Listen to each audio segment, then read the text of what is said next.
Allora, ritorniamo concreto, quindi estrema sintesi a tutti quanti, così potete anche parlare, i telespettatori ci seguono anche bene. Nel concreto della situazione di questi Bene, benedetti. allora, questa manovra ha come ambizione quella di far ripartire la domanda. La domanda riparte, si ripartono i consumi e gli E li investimenti. fa ripartire, secondo me. No, i consumi assolutamente non Quindi ripartiranno. per Perché i Confcommercio consumi no. chi sono? No, aspetta, beh, se vuoi entriamo dopo. Sì, sì, no, dopo E entriamo forse nel gli merito. investimenti, se diciamo, quel patto scellerato che hanno le amministrazioni comunali e regionali si sblocca. Ecco, dipende da quello, ma sicuramente i consumi non aumentano perché gli 80 euro non sono serviti a nulla, i nuovi 80 euro per le mamme probabilmente serviranno altrettanto poco. Recentemente De Rita ha fatto uno studio e ha dimostrato che la gente è talmente preoccupata del futuro che se anche un attimo, a parte che sono diventati sconto fiscale adesso, ma se anche per un attimo 10 euro in più, Ce li riesce a non fare. li rimette nel mondo del consumo, li mette in previdenza, in assicurazione, cioè li mette nel materasso, aspettando che la situazione cambi. E la situazione cambierà soltanto quando ci sarà una riforma strutturale delle tasse, Sì, sì. altrimenti non cambierà più. Volevo dire che abbiamo avuto un crollo di produzione del 24% dal 2008 e di contro, seppur in maniera inversamente proporzionale, sono aumentati i risparmi di alcune persone. Quindi la gente non spende perché ha paura, come sta dicendo lei. No, sarò velocissimo, sono andato a registrare un contratto all'ufficio delle entrate. Sono entrato e c'era un qualcosa che non andava, dovevo tornare, sono uscito molto amareggiato perché non ho trovato una buona cordialità. Sono ritornato molto preoccupato e ho trovato di contro una persona straordinariamente gradevole. Allora abbiamo ragionato un attimo, mi ha detto basterebbe per premiare i dipendenti pubblici che ci fossero due palline, una nera e una bianca, e uno dopo che fa l'operazione deposita la bianca o la nera. Certo potrebbe arrivare anche il parente che magari, però nel computo generale un po' di emergerebbe. Ecco. La No, meritocrazia. io Elena, francamente però, sono un po' deluso, deluso nel senso che stiamo tutti quanti cercando di attribuire sempre la responsabilità agli altri. Ecco, siccome abbiamo personale importante dei consiglieri regionali, le regioni decidono, le regioni hanno una grande autonomia decisionale, secondo me è uno dei motivi per i quali Renzi non impone, a parte che non sa magari dove, forse cosa dire, ma è anche perché teme il contenzioso da parte delle regioni, su cose che le regioni legiferano. Ecco, Non è così, ecco, io Elena volevo solamente esprimere il mio rammarico sul fatto che finora però ho sentito che cerchiamo un attimo di attribuire all'Europa, che è anche vero questo. No, infatti per la provocazione ci sta tutta.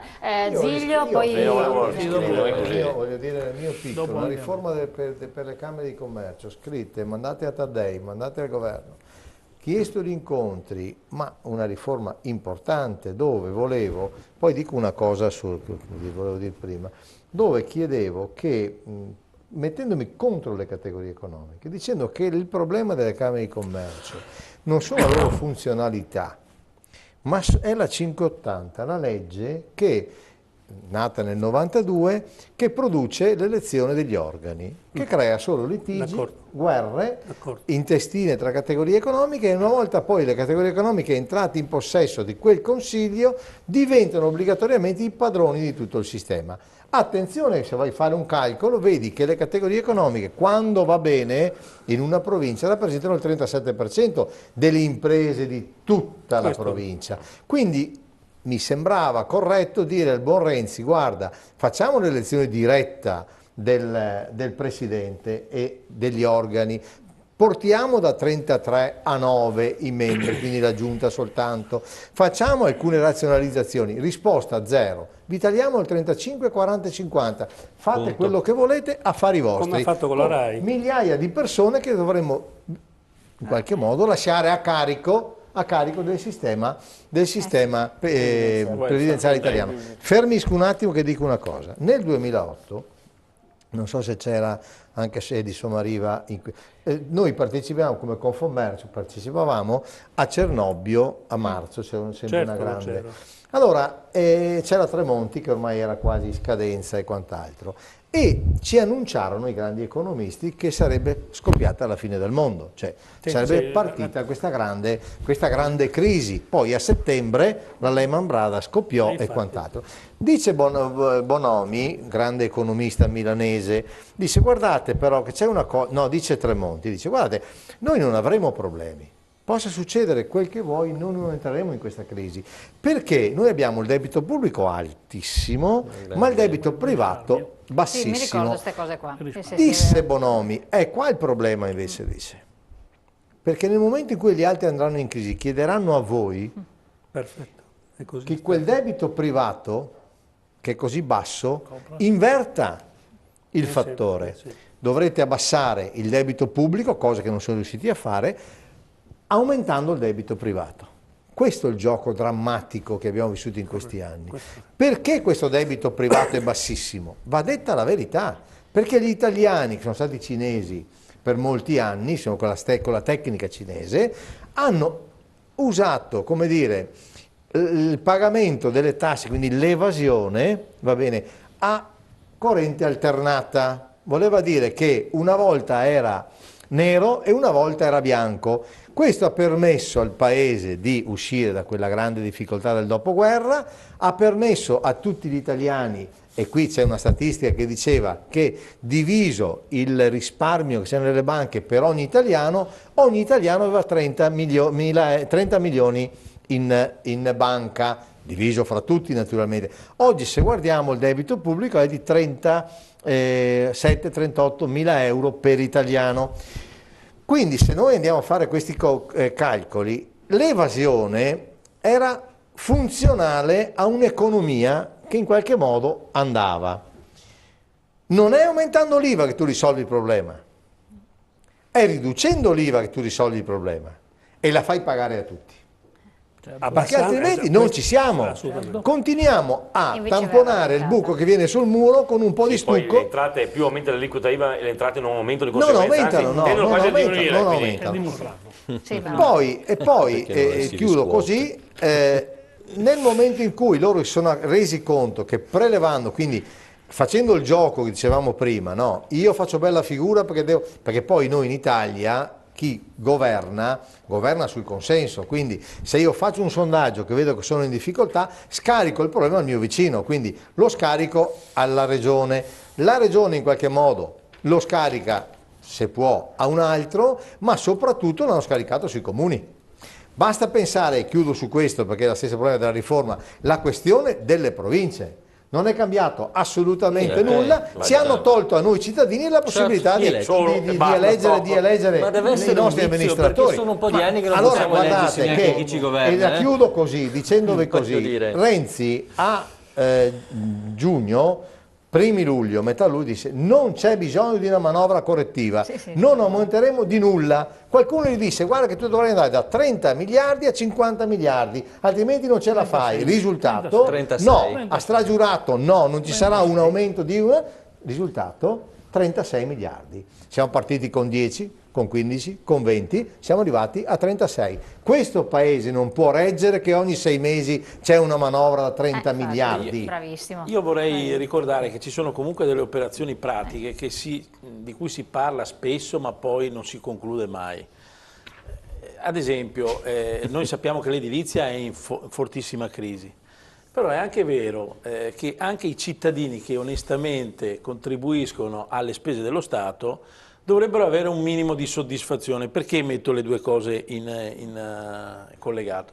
Perché io credo che in uno Stato serio, come potrebbe essere il nostro, così come fanno in America, ci dovrebbe essere un sistema di detrazioni, deduzioni, eccetera, delle spese. Sì, c'è un sistema, ma è un sistema farraginoso. Io che sono uno che sta sulle carte dalla mattina alla sera riesco a concludere qualcosa. Ci sono moltissime persone, io mi immagino gli anziani, mi immagino le persone che non conoscono una pubblica amministrazione. Si perdono. È andata molto bene. Allora, quello del bonus è andato bene, però quello precedente, quello che diceva del 36% Parlamento in 10 anni con la lettera, se tu non avevi la lettera che facevi la denuncia, e se non avevi la denuncia fatta all'agenzia di Pescara, noi del Veneto, che mandemmo all'agenzia di Pescara, non ti riconoscono le spese. Cioè è un sistema burocratico che non può continuare a funzionare così, perché se no non ne andiamo fuori. Ma i furbi grossi prosperano, quelli bisogna colpire. Io credo che 80.000 buste in nero. I furbi non solo prosperano e bisogna colpire, ma però bisogna colpire non più con le rose e i fiori come è stato fatto fino ma bisogna individuare le grosse centrali di evasione. Io sarò il giustizialista di origine, ma dico non la galera, perché la galera è facile, uno sta bene in galera. Dovrebbe andare a pulire curi agli anziani, dovrebbe fare servizi sociali, dovrebbe farsi un mazzo così. E la prima cosa, chiedo scusa dottoressa Cognito, chiedo una provocazione. No, la cosa importante sarebbe quello che facevano i romani a chi non pagava le tasse. La confisca dei beni, la confisca, finito, ti lascio in mutande, non è più pensabile che uno che evade è un furbo. E vorrei concludere su un'altra cosa, concludo su un'altra cosa, io cerco di dire cose pratiche, non di fare, anche perché ci sono i signori che sono molto più preparati di noi. Io non ho più sentito parlare, scusa Massimo, forse mi sbaglio, ma non abbiamo più sentito parlare ad esempio dei soldi, delle tasse da far pagare ai beni della Chiesa. Non erano 2 miliardi o 4 miliardi, perché si varia sempre tra i 2 e i 4 miliardi. Vorrei ricordare, e poi ho finito, quando si parla di burocrazia, no? E si crede che con la burocrazia si aumentano anche i controlli rispetto alla politica, no? Perché tu fai vedere che chiedi delle carte e allora sei sicuro che questo non è corrotto.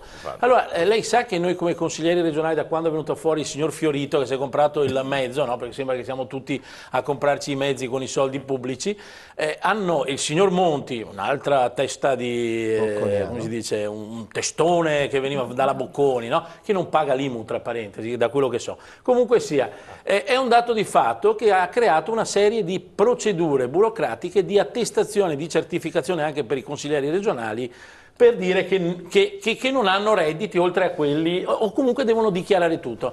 Lei sa che io devo chiedere a mio figlio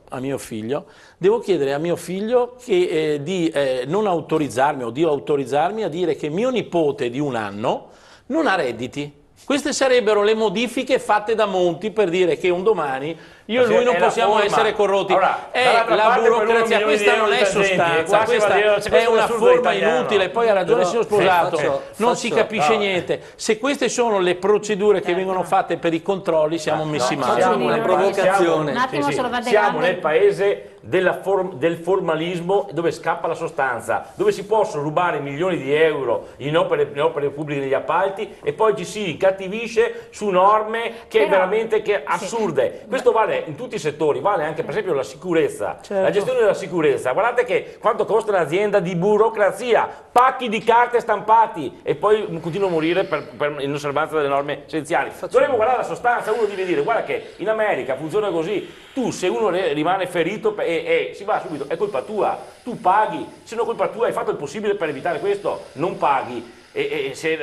Ma bisogna dare la sostanza qui, l'importante è aver fatto tutte le firme, pacchi di carte così, poi così per scaricare la responsabilità chissà su chi. Quello che io vi questo chiedo, è il problema, ma questo è quel tema lì, ma mille altri. Volevo fare brevemente un cenno su un tema che prima è stato toccato, che è quello dello sviluppo. Che sviluppo portiamo lavoro qui? Io credo che è difficile riportare in questo paese giocando solo sullo sconto del costo della manodopera, perché noi dobbiamo puntare in settori diversi, in settori nuovi. E ci sono, per esempio, il fatto che manchi un contesto che non sia competitivo, perché il fatto, per esempio, c'è l'e-commerce, perché nel mondo, in Europa ormai il 40% delle transazioni di acquisti si fanno per e-commerce, media europea, e noi siamo fermi ancora al 20%, potrebbe essere tutto un mondo, e questo supera la distanza di spazio e di tempo, e si possono tanti prodotti interessanti, anche di nicchia, anche piccoli, le nostre piccole e grandi aziende e del commercio potrebbero arrivare nel mondo per via telematica, invece mancano infrastrutture telematiche e quindi siamo in deficit di questo, e lì potremmo creare valore aggiunto, ricchezza nuova in settori innovativi che oggi siamo molto arretrati rispetto al resto del paese. Io conosco delle aziende nel Veneto, per esempio,